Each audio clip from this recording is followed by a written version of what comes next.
Hello everyone, मैं हूं Rakesh and आप देख रहे हो सैटरडे राकेश एक्सप्लेनर। तो कैसे हो? आई हो सभी लोग बढ़िया होंगे। अगर भी बढ़िया रहना तो चलिए आज की कहानी को मैं शुरू करता हूँ। तो कहानी शुरू होती है और दिखाया जाता है एक पहाड़ का सीन को, और पहाड़ के ऊपर एक लड़का जो आसमान में उड़ रहा था और उसके चारों ओर अजीब सा ऑरा निकल रहा था। एंड उसके सामने एक बुजुर्ग इंसान था एंड उसके साथ ही जो लड़का को देख रहा था जो आसमान में उड़ रहा था। तभी वो लड़का कहता है, मास्टर ये सब क्या इसके लायक है? तब उसका मास्टर कहता है, हाँ ये इसके लायक है। तभी लड़का गुस्से में चिल्ला के कहता है, मास्टर आप मेरे साथ ऐसा कैसे कर सकते हैं? और मैं ही आखिरी उम्मीद हूँ क्योंकि और कोई एसेंडेड नहीं है। आप मेरे साथ ऐसा कैसे कर सकते हैं? तभी उसका मास्टर थोड़ा सोचता है एंड अगली बार डांट पीसते हुए गुस्से में कहते हैं, तू अपने मास्टर से कैसे सवाल कर सकता है? और उसकी ओर इशारा करते हुए कहता है, जब तुमने मेरे गुफा को कब्जा किया था और मेरे साथ कैसा व्यवहार किया था याद है? तो हमारा प्रोटैगनिस्ट कुछ चीजें सोचता है एंड कुछ चीजें बताई जाती है। तो हमारा मेन कैरेक्टर कहता है, मास्टर आप अक्सर ओल्ड एज की जिक्र करते हैं तो एंड आप हमेशा कहते हैं कि आप कंट्री साइड को छोड़ना चाहते हैं या फिर रिटायर करना चाहते हैं। तो मैंने आपके लिए माउंटेन पर एक ग्रैंड मैंशन तैयार किया है। मैंने सुना है जो लोग मॉर्टल वर्ल्ड में सक्सेस एंड फेम हासिल कर लेते हैं तो वो अपनी ओल्ड एज में एक पीसफुल लाइफ जीना चाहते हैं। तो बुजुर्ग इंसान बहुत गुस्सा था एंड वो बताता है, लिंगजी सेक्ट के एक प्रेस्टिजियस एंड ऑर्थोडॉक्स ब्रांच के रूप में क्या आप जानते हैं लोग हमारे बारे में बाहर क्या बातें कर रहे हैं? और बुजुर्ग इंसान चिल्ला के कहता है, वो कहता है कि ये एक डिमोनिक शक्ति बन चुका है। तुम जहां भी जाते हो मुसीबत खड़ी करते हो, स्पिरिचुअल टीचर छीन लेते हो और हमारी लिंगजी सेक्ट की रेपुटेशन बदनाम करते हो। ये सुन के प्रोटैगनिस्ट कहते हैं, ये कैसे हो सकता है? उन्हीं लोगों ने खुद कहा था स्पिरिचुअल ट्रीजर स्वर्ग एंड धरती का वरदान है और कोई भी सेक्ट इन पर अपना अधिकार नहीं जता सकता। इसलिए तो मैंने उनसे अच्छे से कहा था कि ये चीज मुझे उधार दे दो। ये सुन के बुजुर्ग इंसान नीचे से गुस्से से कहते हैं, क्या तुम बातचीत कर रहे हो? और उसी समय एक लड़का गुस्से में आग बबूला हो जाता है और प्रोटैगनिस्ट के ओर इशारा करते हुए कहते हैं, अगर किसी को ब्लेम करना है तो तुम खुद हो क्योंकि तुमने कभी प्रॉपरली बिहेव ही नहीं किया। सेक्ट के हाईएस्ट रैंक से लेकर लोएस्ट रैंक तक और बाहर से लेकर अंदर तक हर कोई तुमसे गहरी नफरत करता है। इसे सुन के प्रोटैगनिस्ट गुस्से में कहते हैं, अगर मेरी कल्टीवेशन टेक्निक बिगड़ने की होती, अगर मैं ट्रिब्यूलेशन के सामने खड़ा ना होता तो कभी मेरी ऐसी हालत नहीं होती और तुम मेरे प्रति इतना गुस्सा और रूथलेस बिहेव नहीं करते। और इन सब के बावजूद भी मास्टर को कुछ फर्क नहीं पड़ता कि यहाँ पे क्या चल रहा है।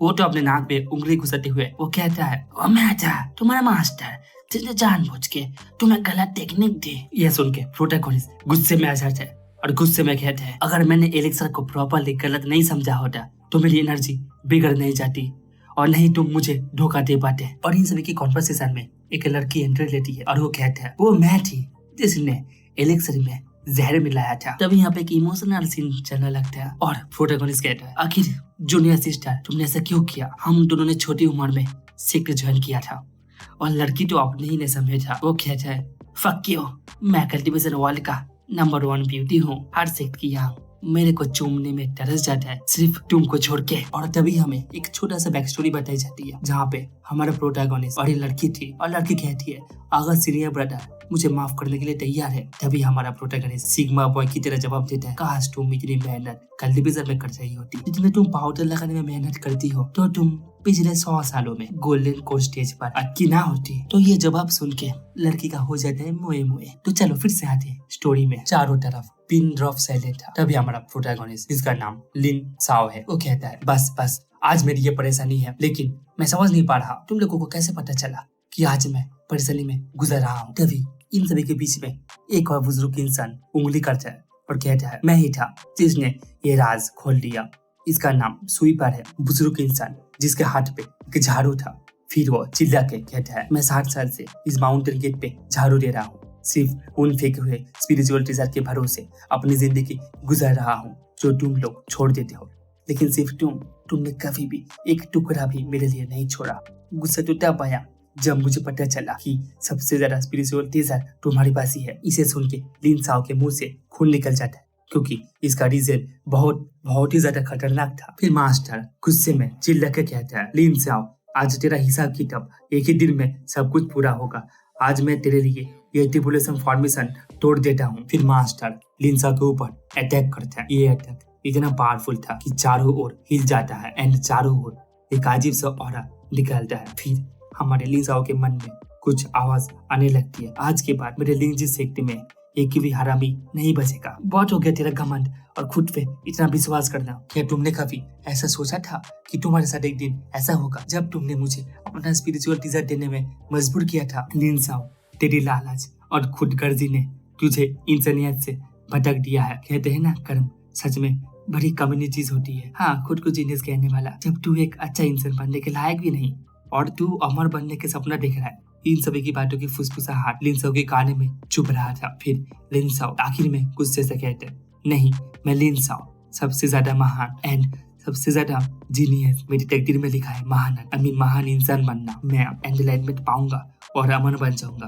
तभी लिन साओ चिल्लाते हुए कहते हैं, नहीं, मैं यहाँ मर नहीं सकता। जब मैं इस डिप्रेशन से बच जाऊंगा, तुम सारे इविल कल्टिवेटर जो धर्म का नाम को बदनाम करते हो, तुम में से कोई भी बच नहीं पाएगा। लेकिन पावर इतना था कि लिन साओ बच नहीं पाता। वो धूल में तब्दील हो जाता है और सभी इसे देख के बहुत खुश हो जाता है। लेकिन इसी धूल में ही एक छोटा सा ऑरा बाहर निकल रहा था और वो ऑरा आसमान में उड़ जाता है। तो ऑरा का कलर बहुत ही चमकदार था, नीला था, और वो ऑरा एक शहर में आ जाता है। फिर सीन चेंज होता है और हमें दिखाया जाता है एक बिल्डिंग की सीन को, और बिल्डिंग के अंदर एक लड़का जो एक किताब पढ़ रहा था। और वो लड़का किताब पढ़ते हुए कह रहा था, ये कोई हैरानी की बात नहीं है, यहाँ की टेक्नोलॉजी बहुत ही एडवांस है, जहाँ कल्टीवेशन नहीं होता और यहाँ के आम लोग सिर्फ मैकेनिकल कला से महारत हासिल कर सकते हैं। इसलिए उन्होंने ऐसा चारपहिया वाला मशीन बनाया जो फाउंडेशन स्टैब्लिश कल्टीवेशन की स्पीड मैच कर सकते हैं, और बड़े लोहे की बक्सी बनाया जो बीच स्टार मैजिशियन ट्रेजर की उड़ने की गति टक्कर दे सकता है। फिर वो किताब को रखता है एंड कहता है, हाय, लिन साओ की तरह मेरी राह भी मुश्किल क्यों है? किस्मत ने मुझे एक ऐसे दुनिया में फेंक दिया जहाँ स्पिरिचुअल एनर्जी ना के बराबर है। उसके चेहरे पर सूरज की रोशनी पूरा झलक रहा था। फिर लिन साओ अपने आप को दिलासा देता है एंड दिलासा देते हुए चिल्ला के कहता है, सच में जैसे आकाश में हमेशा गति रहती है, ऐसे ही एक अच्छा आदमी कभी भी रुकता नहीं, हमेशा बेहतर बनने की कोशिश करता है। रास्ता तो हमेशा होता ही है। एंड ये जब ये कह रहा था, पीछे से कुछ लड़कियां इसको देख रही थी एंड एक लड़की कहती है, अरे उस लड़की को देखो, मुझे लगता है ये ना बहुत ज्यादा नोवेल पढ़ती होगी। और एक लड़की पीछे से और भी ज्यादा हंसती हुई कहती है, हाँ, शायद ये जानबूझ के फनी बनने की कोशिश कर रहा है। फिर लिन साओ वहां से जाने की तैयारी करता है एंड वहां से उठ जाता है। एंड वो जैसे ही उठता है, उसका हैंडसम चेहरा, उसका खूबसूरत आंखें लड़कियों को पूरा पागल कर देती है। एक लड़की तो कहती है, यार ये सच में बहुत ज्यादा हैंडसम है। फिर पीछे से एक लड़की उसको ताना मारते हुए कहती है, फिर से क्रश खा गया क्या उसके ऊपर?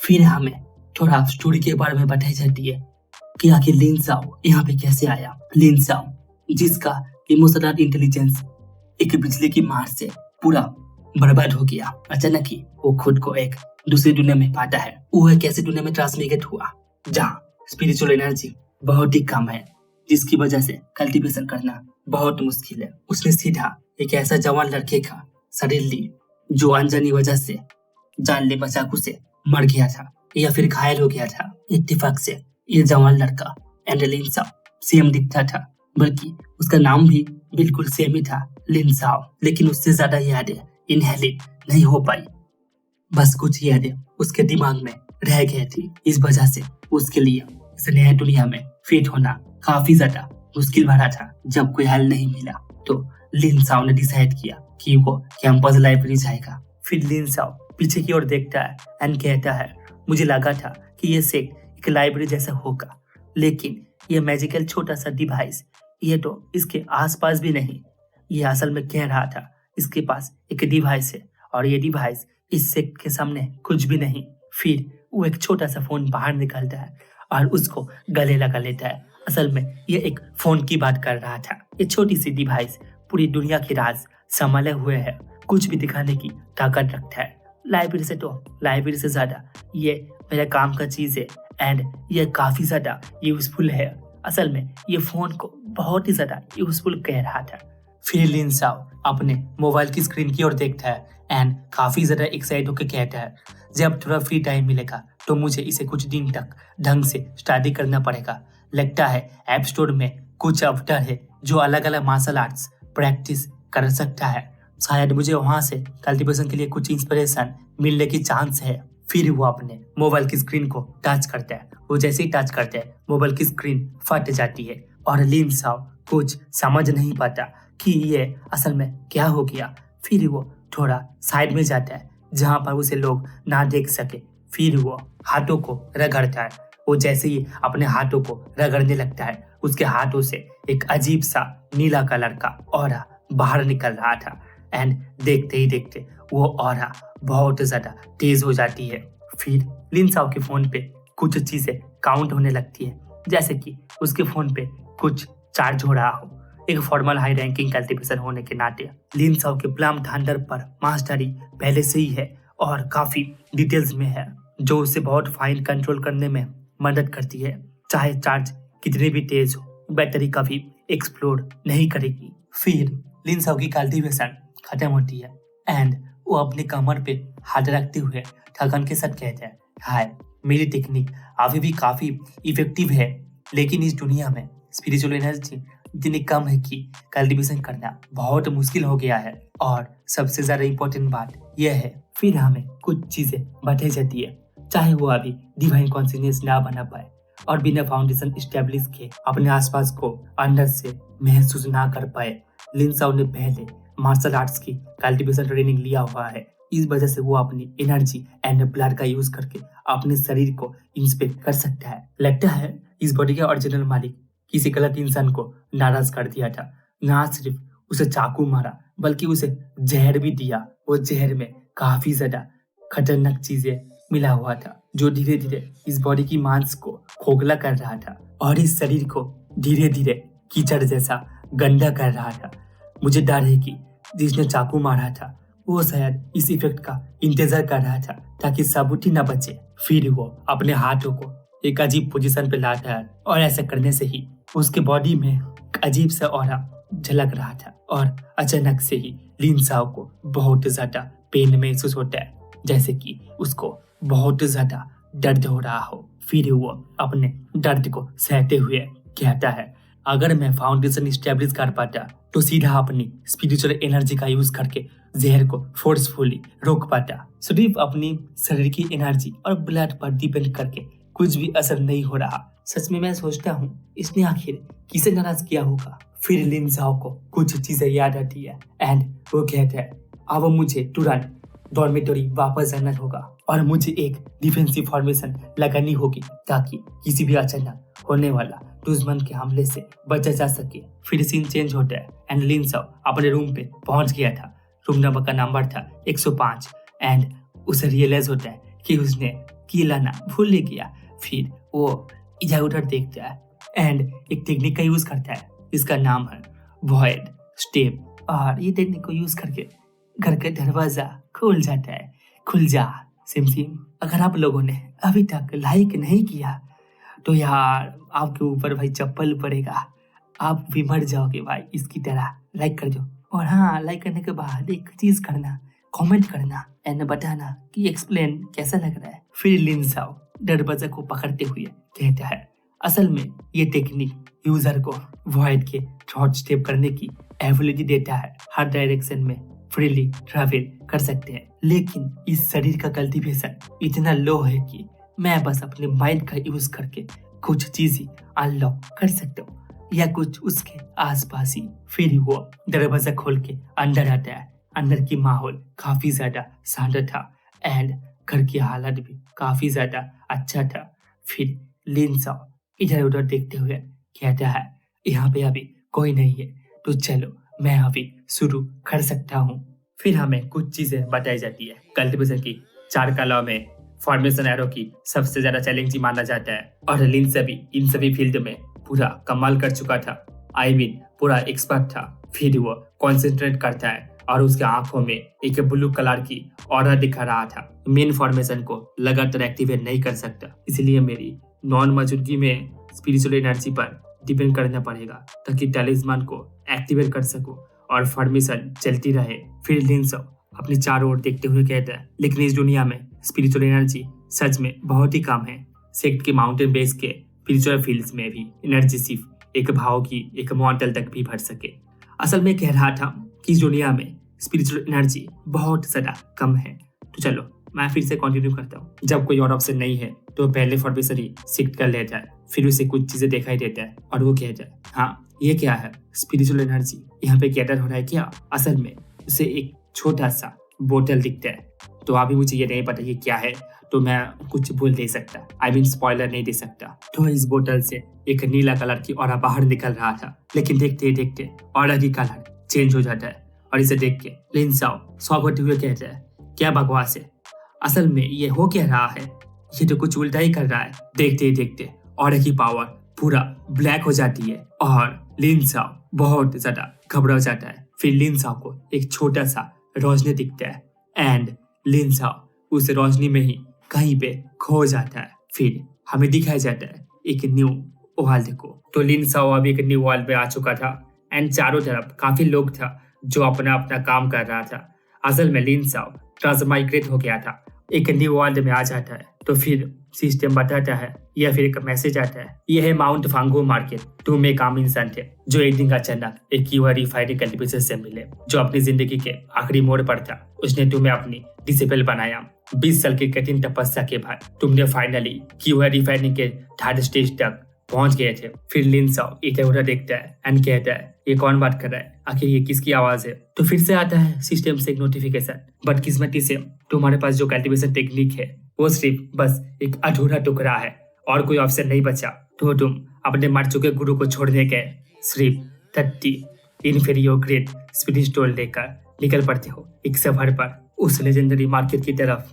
तो लिन साओ निकल पड़ता है मार्केट की ओर और वो मार्केट पे इधर उधर देख रहा था एंड उसके हाथों पे एक बुक था एंड एक हाथों पे स्पिरिट स्टोन था।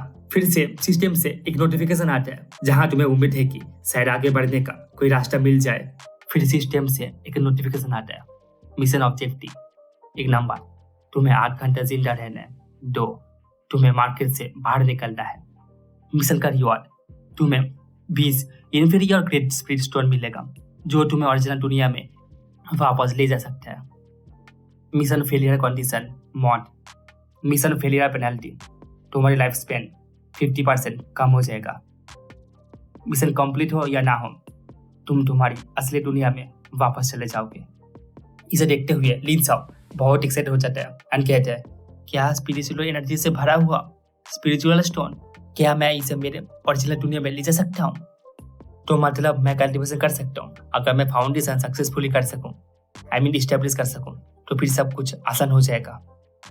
लिन साओ की आंखों में एक अजीब सा खुशी था।